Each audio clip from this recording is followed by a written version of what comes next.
TrophySmack.com. Fantasy football isn't about winning. It's about showing off when you do. That's why we've teamed up with TrophySmack.com. They've got championship trophies, belts, rings, draft boards, even loser punishments. All the stuff that makes your league unforgettable. And the best part, you can now support the show while upgrading your league. Just hit the link in the description of this podcast and grab something from Trophy Smack today. So don't settle for weak bragging rights. Go big, go bold, and make sure your fantasy league's champion looks like a legend. Check out TrophySmack.com. Link is right there in the description.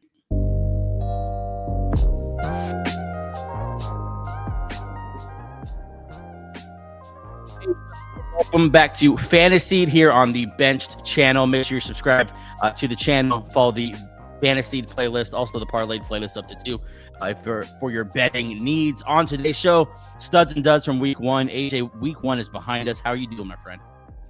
I'm struggling a little bit in my main league. I'm gonna talk about some studs that I should have started that I didn't, and yet lost. They're on your team. So yeah. There's a silver lining here, right? Like that's not a terrible place to be in. You don't win your league in week 1. Right. Studs and duds, that's always a lot of fun. Week 1 was surprising in many ways. Like Daniel Jones was the best player in fantasy football week 1. I think that's how it went down, or it might have been Derrick Henry. And then we'll do waiver wire pickups for week number 1. We did have a video that a lot of you watched, a preview of week 1 waiver wire pickups. You could check that out. A lot of that was spot on. But we will get more into the nitty-gritty here today with waiver wire pickups specifically. AJ will start off with an injury that happened that is a huge impact to the fantasy world. George Kittle. Adam Schefter reports George Kittle on injured reserve, meaning he'll now miss at least the next 4 games. Kittle injured his hamstring during Sunday's win over Seattle and will now miss at least 4 games at the Saints, the Falcons, the Jags, and the Rams. A lot of people banking on George Kittle to be their tight end 1. Just right off the bat, how does that hit you? How should people pivot? What do you think? Just the 49ers are going to continue to be the 49ers in the fantasy football world. Brock Purdy came away with an injury designation that we didn't even see. Yeah. Now it's up in the air if he's going to play this week.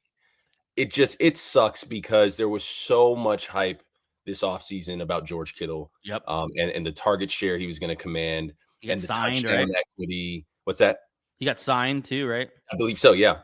So this just sucks. It sucks that it has to happen this early. Luckily, it's not a season-ending thing. If you can pivot to another tight end, which it kind of seems like there's a good number out there. Yeah. If you can pivot to another tight end for the next 4 weeks, hopefully it's only 4 weeks, and then have Kittle step right back into this offense because as we saw in the short time he was on the field, he's the number one pass catcher. For sure. We do have a couple tight ends for you today in the waiver wire pickup, so make sure you hang around the show for at least that part of it. For those of you who need to pivot from Kittle, which a lot of people, built their team around, wide receiver 1 and Kittle, or RB1 and Kittle, or some combination of that. So Kittle is a big deal to the fantasy world. AJ, let's get into studs and duds from week number 1. Get us started. Yeah, so I was trying to choose one out of these 3 that I'm about to bring up, and I just said, you know what? Let me talk about all 3 of them. Yes, and that's the New York Jets trio: Justin Fields, Breece Hall, and Garrett Wilson. Like I said earlier, I could have started any one of these guys over several other names in our dynasty league and would have won my week, but because I benched all 3 of them, I lost. Damn. Justin Fields. Have we seen him look like that? No. It was a very Jalen Hurtsian type of feel watching him out there. Yeah. He was commanding the offense. It's a great comparison. He never looked flustered. He never looked flustered. Did you see that he's going left and just turns his body with a perfect pass to Garrett Wilson on the move? Yeah. And that's the thing with these 3 guys. They are the offense. Breece Hall played 58% of the snaps. Maybe that scares you a little bit. He had 19 rushes for 107 yards. So he had volume and efficiency. He caught 2 passes for 38 yards. Braylon Allen, I don't have the stats right here in front of me. I'm pretty sure it was something like 6 carries for 9 yards or something. I can look it up. That's wild. And Braylon Allen did vulture a touchdown. I think it's going to shift a little bit more. I think Breece Hall is going to get – I don't think we're going to see this low snap percentage again this season. Breece Hall looked fantastic. He looked healthy. He looked fast. It looked like rookie season Breece Hall. And then Garrett Wilson is the only guy in this offense. Yeah, it's Braylon Allen, 6 carries for 9 yards. That's a 1.5 yard average. Wow. Preseason is not real, people. Yeah. Not real football. Yeah, man. I mean, just to shout out the numbers too. Justin Fields, 29.5 fantasy points. Breece Hall, 16.5. Again, these are full PPR. And Garrett Wilson, 22.5. Yeah, I mean, the trio was everything that you wanted it to be if you did draft them and had to start them, as many people did. You mentioned that in your Sunday morning injury updates. If you're not watching Sunday morning, AJ goes on live and gives a last-minute sit-start advice based on the injury reports that morning and overnight. But you mentioned, like, if you have the Jets, you probably have to start them just based on ADP. And so a lot of people had to start them and were pleasantly surprised. Back to that Justin Fields point, just because of how excited I am as a fan of Justin Fields, to see him look that way is exactly what I think of Jalen Hurts. The type of runner who is a controlled runner, like really leveraging that ability to pressure the defense at all points. Like there's out of control runners. Like I feel like last night, McCarthy and Caleb Williams are kind of out of control runners. Yeah. You know what I mean? Like they're kind of just frantic scramblers. But like Hurts and Fields, because the athleticism is so high, they can keep their eyes downfield. They can stay balanced. They can stay with their feet in a position where they could still be dangerous with their arm. And to see Fields do that and manipulate the defense and run when he needs to and be a crazy athlete when he needs to, and like just still yet throw the ball beautifully. Yeah. Like beautifully. It was fun to see, man. It's exciting. I think, like going into the season, I think early he had hype. When he got signed by the Jets, everyone's like, okay, whether he's good or not, he's a top 5 quarterback. And then we had kind of some of that's just kind of sleeping on him for some reason. We're getting over it, really, and getting enamored with some other new thing. And people kind of cooled on him. But if you were able to snipe Justin Fields, do you remember where you drafted him in some of these leagues? Do you have him in any other league? Yeah, so I took him in a redraft league. Oh man, round 10, round 11 as my QB2.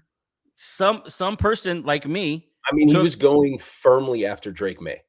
Yeah, Drake May. Yeah, Drake fucking May. We just overthink this in the preseason, man. Like, I think as a country, we're getting into fantasy football too early in the year. That might be it. That might be it. I mean, we're getting in it like 6 weeks ahead of time. I started listening to videos and podcasts in June. I think we're getting into this a little too early. We're spending too much time on Twitter. Players are getting carted off that weren't carted off, like Justin Fields, who just rode in the cart with a little toe injury. And then we get videos of him missing a throw when they're just messing around in between drills or whatever. We're just getting into it too early. Going forward, start all 3 with confidence, right? What's that? Sorry, going forward, start all 3 with confidence. I think so. I mean, definitely, especially where Justin Fields depends on, if you got one of the elite quarterbacks and you took him as a QB2. Then I guess you kind of look at the matchups. You're not going to start him over a Josh Allen or Lamar Jackson, but who did you sit him for? Kyler Murray. Okay, would you do that going forward, just for the people who are going to be asking this question? No, I'm going to start Justin Fields, especially next week. Next week, they play Buffalo, who just gave up a ton of fantasy points to Lamar Jackson, Derrick Henry, and Zay Flowers. So I guess this is the better question. Who are you starting over Fields? Hurts? Definitely the Elite Four. Allen. So Allen, Daniels. Lamar, Hurts, Jaden Daniels.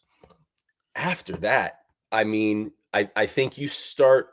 I don't know if you start Mahomes. Kyler, Purdy, Dak. I think Mahomes and Burrow are the only conversation I'm having. Yeah. Baker. Where I'm starting over. I'm going with Fields just for the upside. Ceiling's higher with Fields. Yeah. Yep. And see, the only reason you're looking at Burrow is because with the receivers on that offense, he can light it up any day. I mean, he can light it up most days. So Burrow does still have that ceiling, even though the rushing ability is not there. But Justin Fields. Well, just to that point, though, week 1, shows you why just a running quarterback of any kind is sometimes just a much safer floor. Joe Burrow didn't light up the world on did I say Monday? I mean week 1.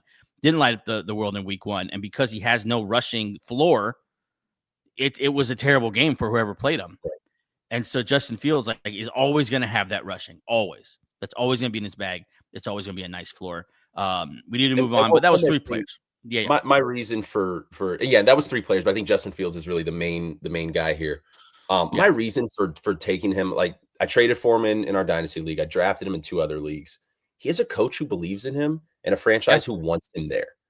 Yep. And that's something he has not had for 3 years.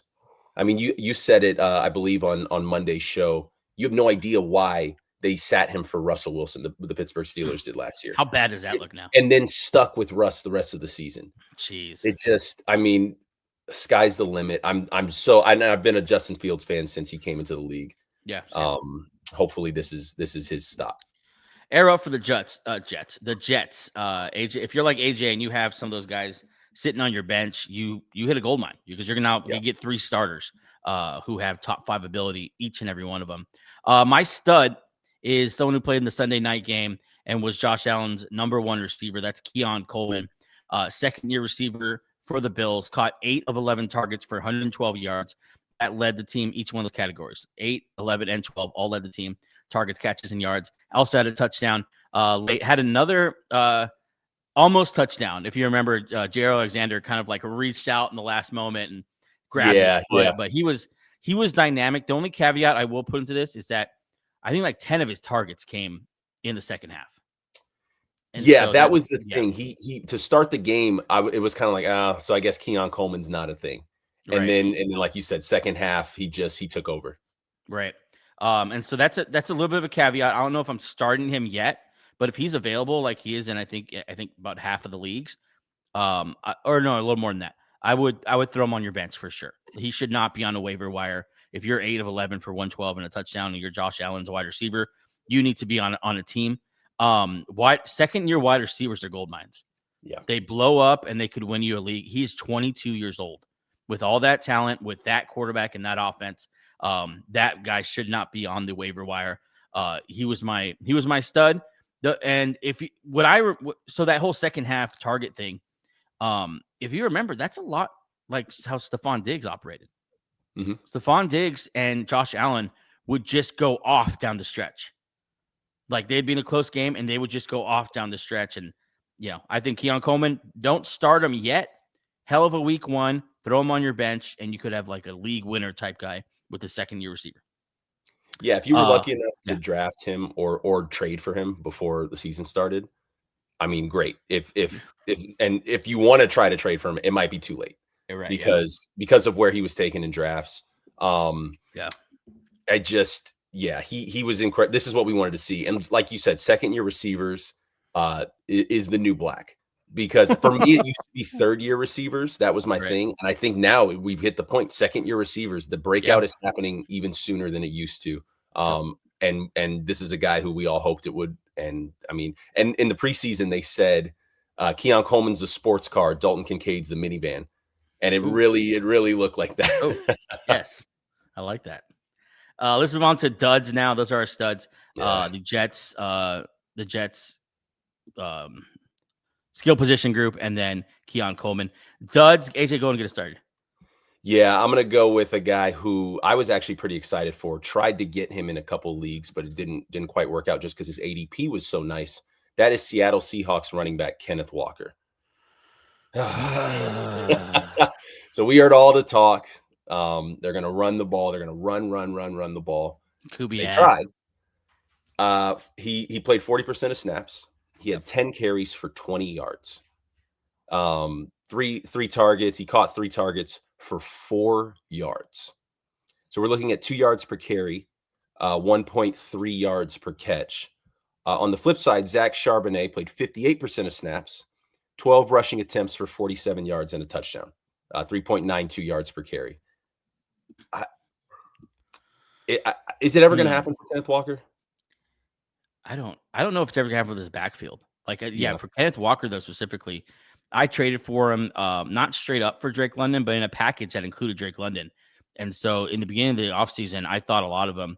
He struggled with that injury throughout the preseason. So luckily I was able to build some depth behind him, Pollard and Chuba Hubbard and a couple of rookies. But I started him in my flex, and he was a giant letdown almost from right in the beginning. Like second drive, you're like, oh, this is Charbonnet. Like Charbonnet's in this game, and he's looking better than Walker. I don't know if I'm starting Charbonnet either yet. Maybe in a flex, but 12 carries and no catches is kind of low usage for me. And so I think this backfield, which we all thought at the very least we're going to get one stud out of this Kubiak, Seattle Seahawks, improved offensive line. We're going to get one stud out, and it's just 1 week, so maybe we still do. And if we are, I'd probably bet Charbonnet is that guy and not Kenneth Walker. But just a giant dud, Kenneth Walker. I mean, where he was taken in drafts and what people thought or were told that he could be is just a giant letdown in week 1. And you just got to feel sick to your stomach if you spent anything significant on him and don't have a backup plan for him. Yeah. Tough. Yeah. He was going in like 4th, 5th rounds, depending on the size of your league. Yeah. It's a wasted spot. And this offense might change already. I mean, Jackson Smith and Jigba was lighting it up. He had 13 targets.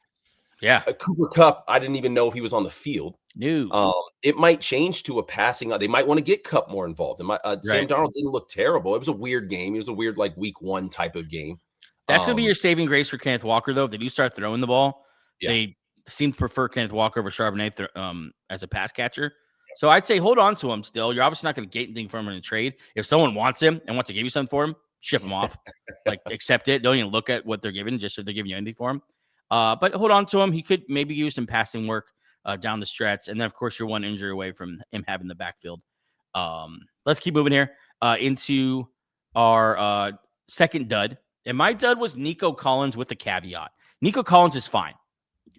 The production wasn't there, but Nico Collins is great. He's healthy, which is all you can ask for. We know he could put up monster numbers.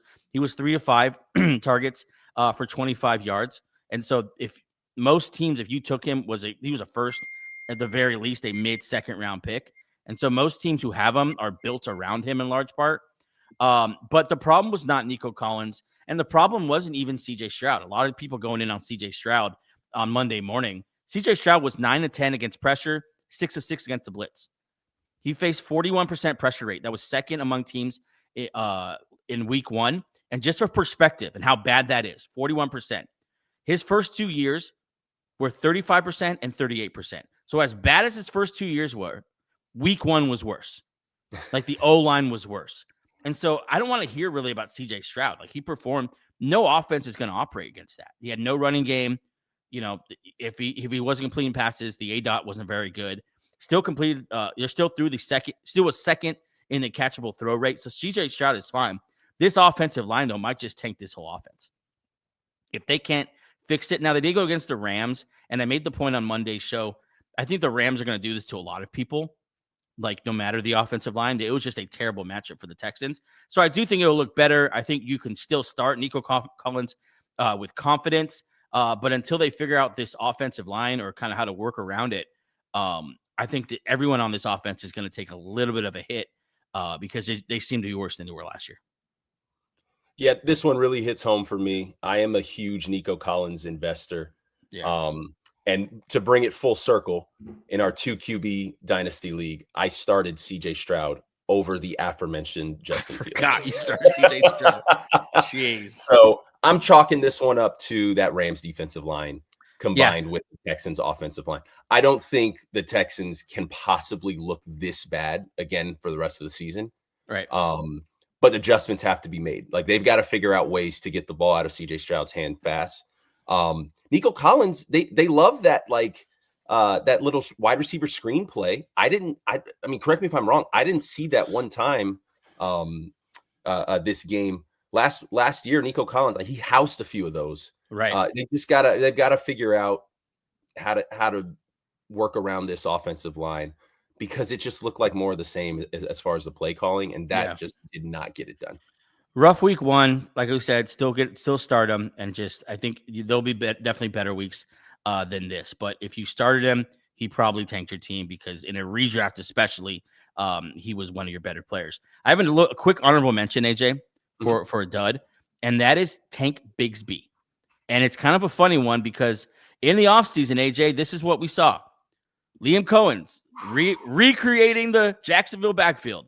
The new Bucky Irving, Tank Bigsby. ETN could be Rashad Wright, Bashal Tootin. It's definitely Tank Bigsby, though. That's the guy you want. And just so I'm not picking on Joe here, here's another guy. You guys, Tank Bigsby is Liam Cohen's new Bucky Irving. And then old friend, Derek Brown. It's pretty clear. Tank Bigsby is Jacksonville's starting running back and a wonderful value in drafts.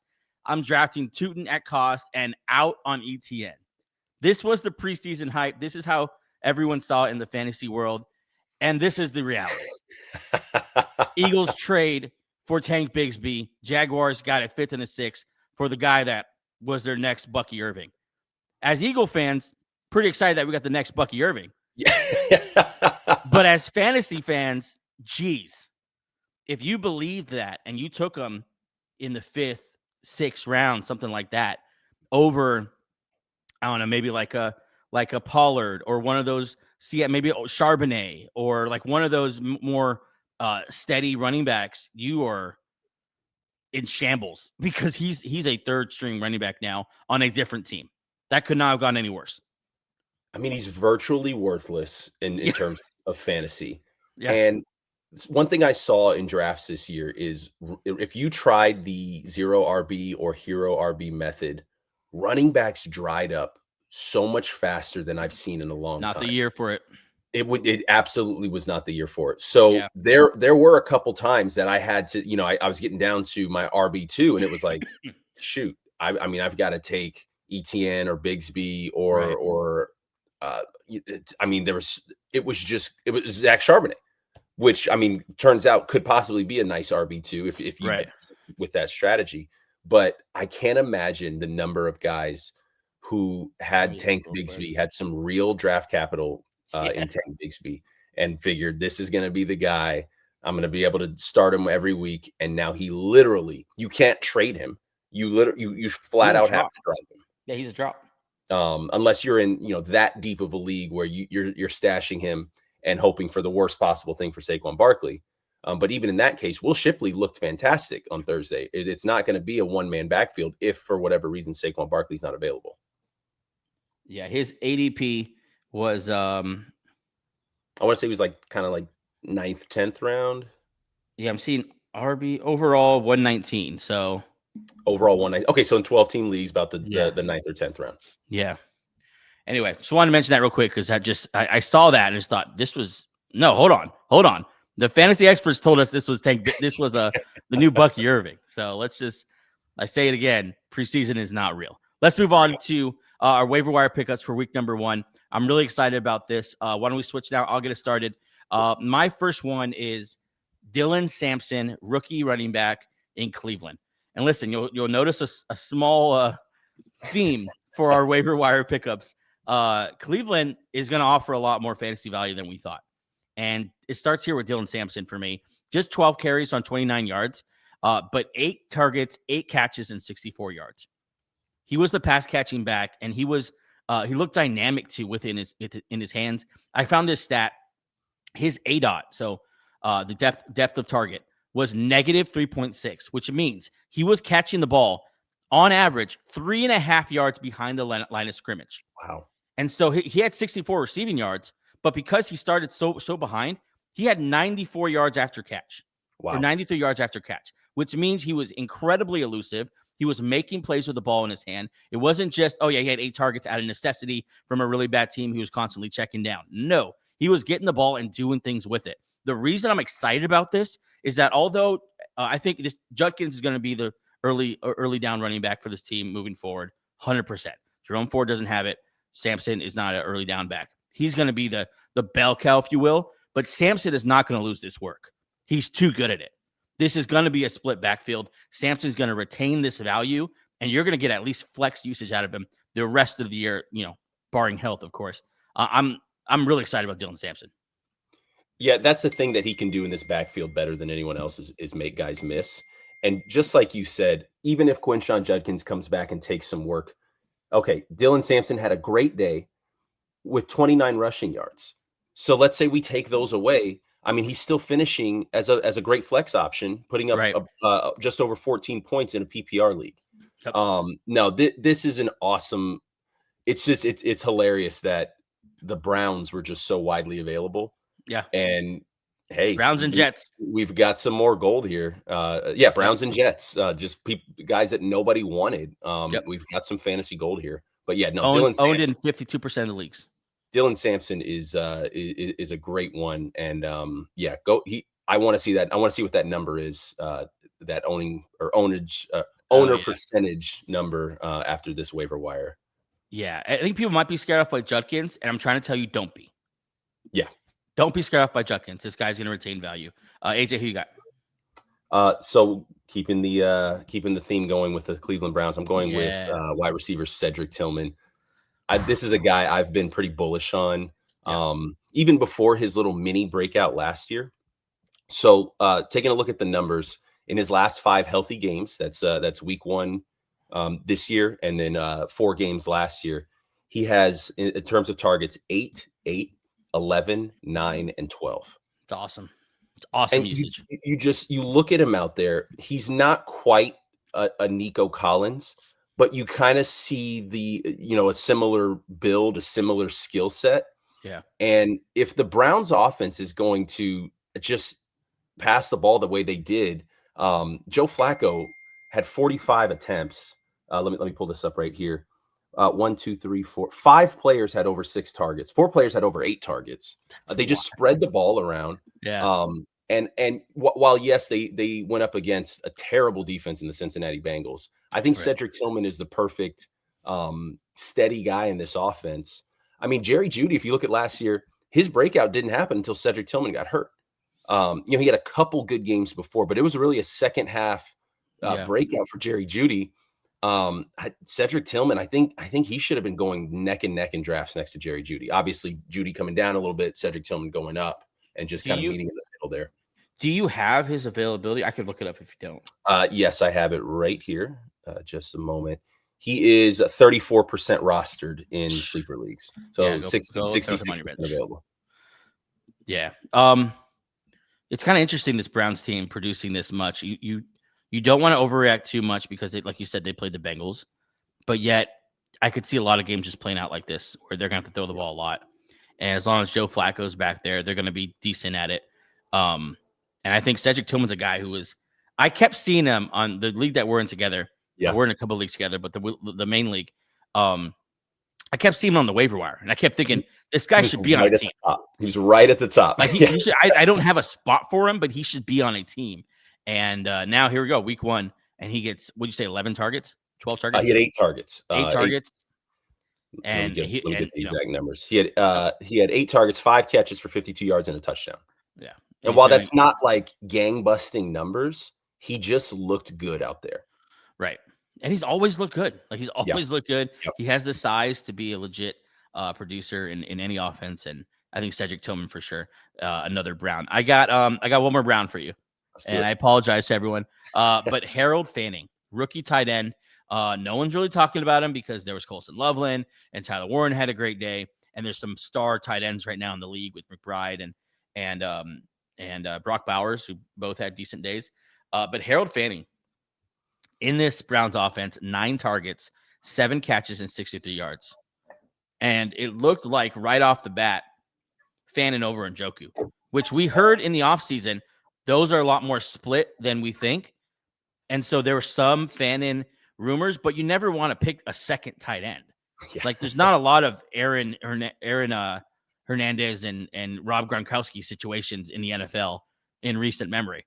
And so, no, I think he's 6% owned. He's out there. And if you lost Kittle, this could be a good option for you to pivot to. Maybe get a couple of them, and he's your second one. Because I don't know if a lot of people are going to pay attention to him or be into the Browns' second tight end. But 9 targets in your first game as a pro, catching 7 of them, looking really athletic, really good. They ran plays for him, screens and whatnot. And so I think Fannin is a decent pivot. If you lost Kittle and there's not, like better, like I would take like an Ertz over him if he's available. But not many other available tight ends that would I take over him. Obviously, it depends on your league and how that works. But Harold Fannin, what do you think? Yeah, tight end's always weird. Yeah. It wasn't. I mean, we didn't really have a big tight end game. No tight end scored over 16 points. Wow, that's incredible. Kyle Pitts, was at the top of close to the Kyle top Pitts, of the list. Kyle Pitts and my next waiver wire, my bonus waiver wire. But I mean, you obviously you have those top guys: Bowers, Kittle, McBride. Right now, Kittle's out for several weeks. But those mid range guys, like if Mark Andrews was your tight end one, go get Harold Fannin. There's a lot of people looking for tight ends. This waiver wire for sure. And just like you said, this wasn't fluky. He played 72% of snaps. He had 9 targets. They want to use him in this offense. And second round pick. What's that? Is he a second or third round pick? It sounds familiar. I know. He had a great profile coming out of college. Like he was a legit guy in college. Right. I can't believe we're sitting here talking about the Browns. And we should have seen this coming with them playing the Bengals week 1. I mean, rest of season, quick pivot here. Smash start on anybody playing the Bengals. Yes. Especially if the Browns come out and look like the worst team in the NFL next week, then it's like, okay, so it's a Bengals defense problem. Smash start on anybody playing the Bengals for the rest of the season. He was the 3rd pick in the 3rd round, Harold Fannin. And yes, smash play. The Bengals are that defense this year that will bring fantasy Christmas every Sunday. Who you got? All right, it's my last guy here. A man that goes by many nicknames. Originally Danny Dimes. Oh, yeah. Cracking the whip as the brand new Indiana Jones. Look, I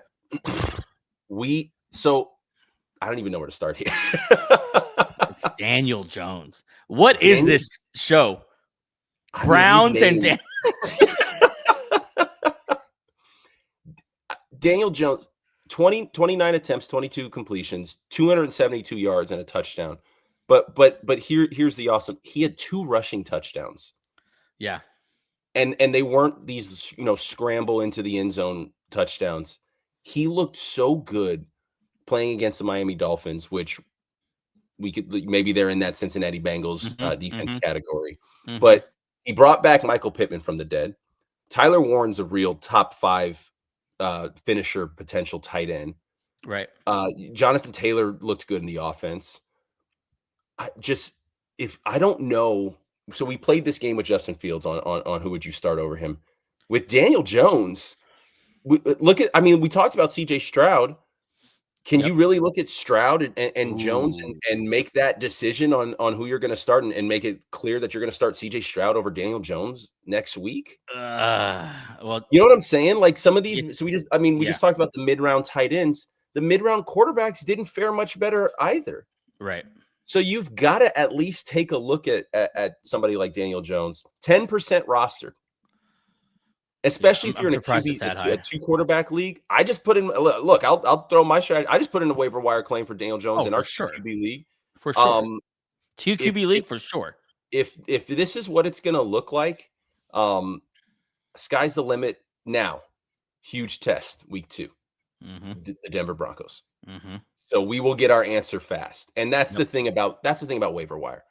Take your shot on somebody. If it doesn't work out, you kick them off the team and you move on, because we're going to be doing videos like this all season. Tons of other pages we doing. You will be equipped for the waiver wire, but take your shot on guys. Right. I like you said that. Like, I think these early waivers take big swings. Mm-hmm.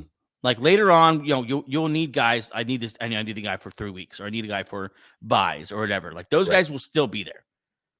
Like those, I'm trying to think of a name. I don't know. So whatever, throw in some random wide receiver 2 that will consistently give you 6 catches and 63 yards.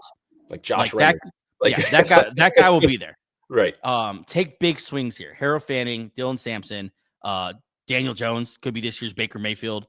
Like those kind of guys, I think early in the season take big swings, because we're trying to decipher who the breakouts are this year. That being said, I have a very short-term pickup for you here. Okay. This is just because Kittle and Mark Andrews went down. Juwan Johnson is tight end 1 after week 1. Juwan Johnson caught 8 of 11 targets for 76 yards. That is good for tight end 1. Now, it wasn't a great tight end week, but still, he would have been the top guy. Rattler threw 46 passes. I don't see that changing. They're really bad. He was second in targets. The next 3 weeks, so if you're going without Kittle, they're going to play San Francisco, which even without Kittle, I still think the Niners are probably better, especially while CMC's healthy. And so they'll probably throw in again. Seattle looks like they're going to try to get up and down the field as fast as they can. With Seattle just gave up. You're going to be throwing against them, and then Buffalo. Yeah. And so you're going to get a lot of Juwan Johnson usage, and it's not going to feel good, and it's not going to be sexy, and you're probably not going to post it to your Instagram.